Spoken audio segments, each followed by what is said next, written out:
Bir вопрос бар да. Азыр мына Канада өкмөт менен договор түзүп келгенде башынан ушул убакка чейинчи Акаев менен договор түзгөн, туурабы? Президент Акаев менен. Бакиев менен договор түзгөн. Аны ал договорлордун баары Канадага выгодный и ошол убактагы Акаев менен Бакиевке выгодный болчу да, а калган элдин баарына простой элге невыгодно болгондо алардын договору. All this agreement that made with Akayev and Bakiyev good for just Canadians and only was just Bakayev and Bakiyev. We always reinvested in the mine. We always put money back into the mine and into the people. Nobody stole the money. Everything always went back into the operation. Тапкан акчанын баарын кайра ушага жумшап, элдерге жумшабыда баштадык да. We buy new equipment. Жаңы оборудование сатып алып. We make new places to live. We try to make it better. Условия жизни, чтобы было лучше для сотрудников. Да.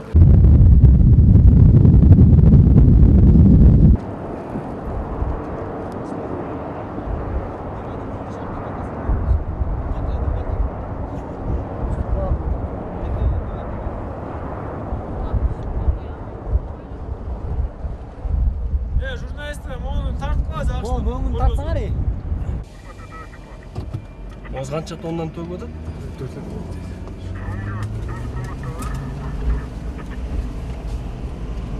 Дөңгөлөктөрдүн баары айрылып калыптыр.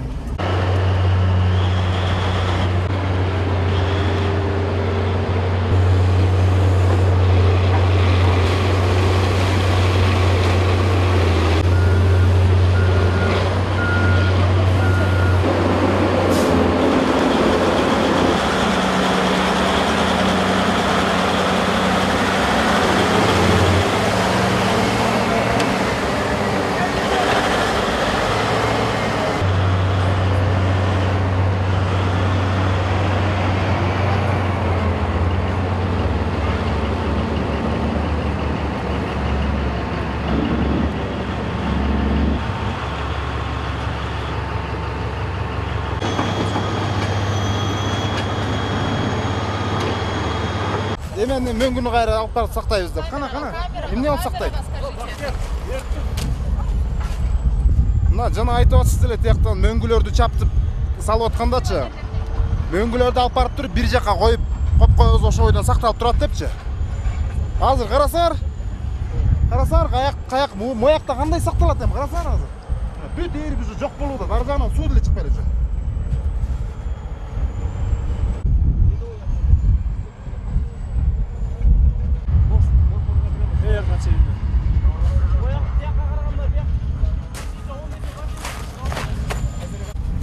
Siz aytып атасыздар, тияктан эригенден, бияктан деле эриген бирдей эрийт депчи. Мына Абылбай айтып атат, бияктан бат эрип кетет депчи. Мына майдалангандан кийин бири-бириң эриген эме болот атпайбы?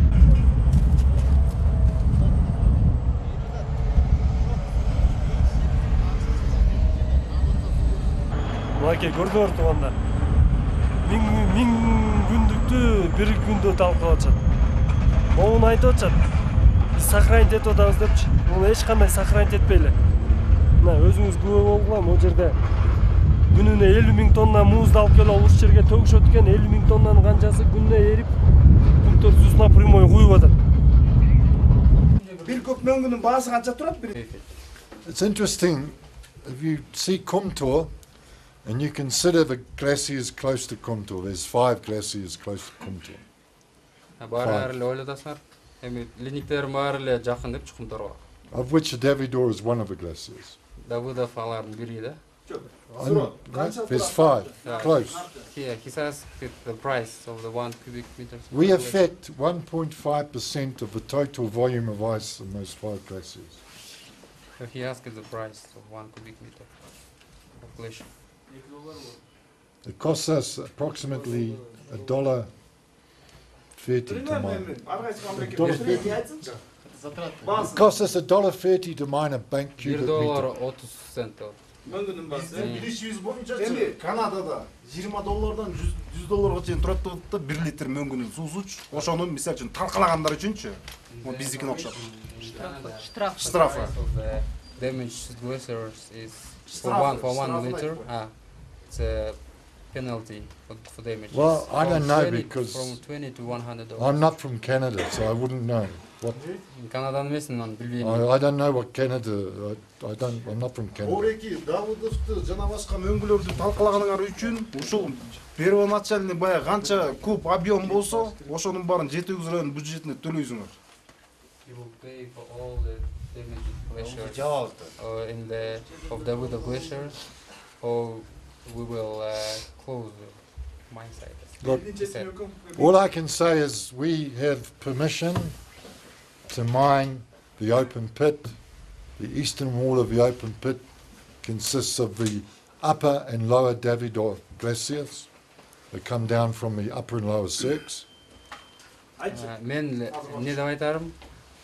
Биз ошо Давыдовдун өйдөңкү жана ылдыйкы картышынан иштеткенде бүт эмелер бар, расчетиялар бар дейт. We mine the ice as you've seen and taken photos. Элдин чечими бийик турат, өкмөттүн чечими менен, парламенттин чечими менен, элдин чечими бийигирээк турат. Түшүнсүн, айтып койчу. I understand you that the people's opinion is more than the government opinion. Look, we're basically been in Kyrgyzstan. You just remember that.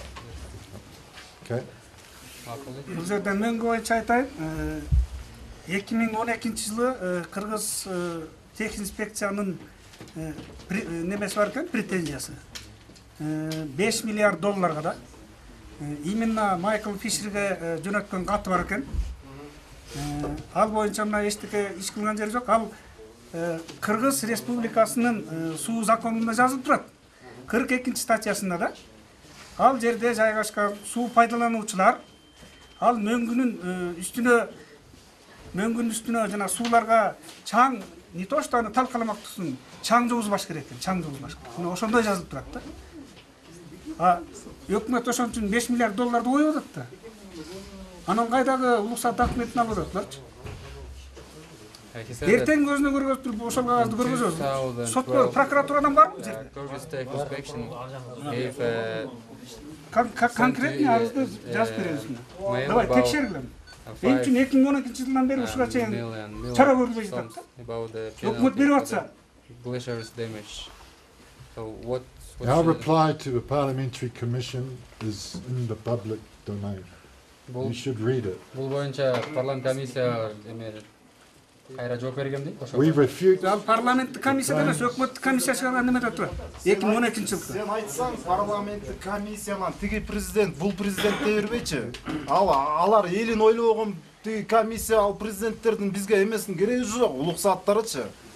Алар убагында эл менен, жергиликтүү эл менен, кыргыз эли менен кеңешиш керек болчу, мондай кылабыз депчи. Well, we have to. We work in accordance with the government of Kyrgyzstan. Кыргызстан мамлекетинин закондорун We've always worked within the laws of Kyrgyzstan, бүт нормативтер менен and we will continue to do so. ошол норматив боюнча иштейбиз. Кыргызстан. Because we are part Биз баарын көрүп келдик, бияктан of нормально. the Kyrgyzstan business environment, and as such, we obey the laws of Kyrgyzstan. Мындай да. Майк, бул эки мөңгүлүчү талкаладыңар да, макул, талкаланды да. Бул жерде пусто продума жатат да. Анын ар жагында мөңгүлөр жарылып, коркунуч келип турат да. Азыр силер иштеп атпсыңар, мөңгүлөрдү бүт жанагы катапилдер менен ташып, тияктагы жөнөлө бир алып барып сайдын үстүнө төгүп атпсыңар да. Мындай айтканда пусто продунун үстүнө кайрачы. Ошол жактан барып биригип, булар катып калат депчи, ал катыбайт да, биринчиден. Экинчиден, ошол жерде кырсык болуп кетпейт деп ким ушуга кепилдик берди? Эгер бул жерде 4-5 балдык жетиптирүү болсо, жанагы мөңгүнүн баары карьерге түшсө, карьерден бери карай тебет, тепкенде о пустой породоңду боягын тазалап деп хвастахраша талкылайт да. Же бул табигый кырсык менен да сүйлөшүп алдын алып акча берип койдуңар алтындарга. Except when we go in the glaciers and dumping there over there, Yeah. and he said who will give guarantee if there will be the earthquake, which is 4 or 5 bars, and this ice dump, west dump will move and damage the tailing dam. What will we do? Who will give the guarantee about Well, that? first of all, we've had 4 independent experts considering the Central Valley waste dump. Биринчиден, сиз билгендей, бизде 4 независимый эксперт бар. 2 Kyrgyz experts and 2 North American experts. Эки Кыргызстандан, экөө болсо Америкадан дейт. They tell us that the mass of the Central Valley waste dump hasn't got enough mass to basically flood across the Kumtor River and hit the tailings dam. Ошо олар кепилдик берди. О дамба Кумтор речкадан ары кетпейт деп. You must also realize that what's happened is the dump hasn't failed. The 40 meters in the Valley 4 has failed on an ice plate. Tell them we've got the various experts, 2 of them are Kyrgyz, to answer those queries. Ошо көптөгөн ошо 4 эксперттер бар, ошо дамба боюнча иштеген. Ошолор бүт баары кепилдик берип атат да. Гарантиядычы бир Алла Таала бере алат да 100%. Жанагы силердин эксперттериңер продажный да. Аларга азыр биз экспертине да эч кимисине ишенбейбиз азырчы. Анткенеч Well, that's why Kumtor's still here and still operating. Ошон үчүн Кумтор биякта иштеп атат да. Now, Kumtor's been operating for 15 years in Kyrgyzstan, Кумтор 15 жылдан бери иштеп атат дейт. and we'll be here for another 15 years. Биз Кудай бурса да 15 жылдай Because we use Kyrgyz experts, we use foreign experts. Биз ошо местный анан иностранный эксперттердин жардам Ошол берип. иштеп аткан 15 жылдачы мына район, 7 район территориясында турат Кумтөр. Ушул районго эмне кылышты 15 жылдын ичинде? Эмне кылышты? Сүйлөп келген жокпуз, тура отургандар. Биз бүгүн Кумтөргө точкасын коебуз. Бул жерде мисалы 2 жарымда келбесе, экинчи вариантты койгонбуз. Биз ушул биз койгон талаптарды тез арада чечип бербесе, биз Кумтөрдүн алдына барып көзүлөртүп эмеде болсун деп, мына элдин алдындабыз биз. Эч жакка барбайбыз. Биз өкмөткө керек болсок, өкмөт келсин бияка. Мейли 200 киши деп берип атты телевизордон. 200 киши өкмөттө киши эмес бекен. Ошол 200 кишинин маймилесин, бул тагдырын ойлоп келсин дегенбиз. Мына 3 сааттан ашты уже, келе элек өкмөт. Андан тышкары биз бу жерге келгенден кийин до конца ушу Кумтөр боюнча ишти до конца чыгабыз дегенбиз. Чыгабызбы туугандар? Чыгабыз. Кумтөр элдин байлыгы. Кыргыз элинин байлыгы Кумтөр. Кыргыз эли пайдасын көрүш керек болчу. А бул жерде биздин ушул чоңдорубуздун айынан элдин ырыскысы каяктайыр мошенник офицер кетип атат. Өз байлыгыбыз, өзүбүздүн ырыскыбыздан ал деп чыгып атабыз аяк. Бу жака Мырзабек байке, өзүбүздүн кыргыз эли өзүнүн ырыскысы үчүн чыгып атат. Азыр ар кайсындай сөздөр келип атат бул жерге. Спецназын даярдап атышат, тигинтип атышат, минтип атышат деп. Мырзабек ага, мен бул жергечи 4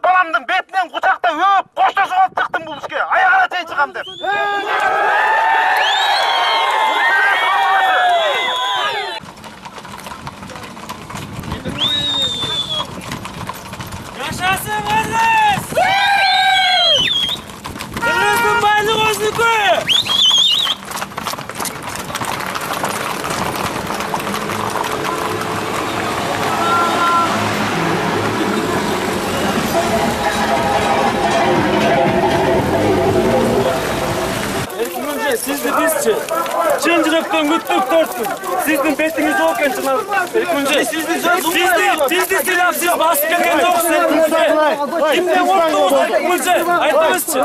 Сизди биз колдодук эле го 7-чи апрелден бери. Лично мен колдодум эле сиздичи. Мен сизден ушунчалык үмүт кылгам Эркүнжө келет деп. Туура эмес кылдыңыз сиз.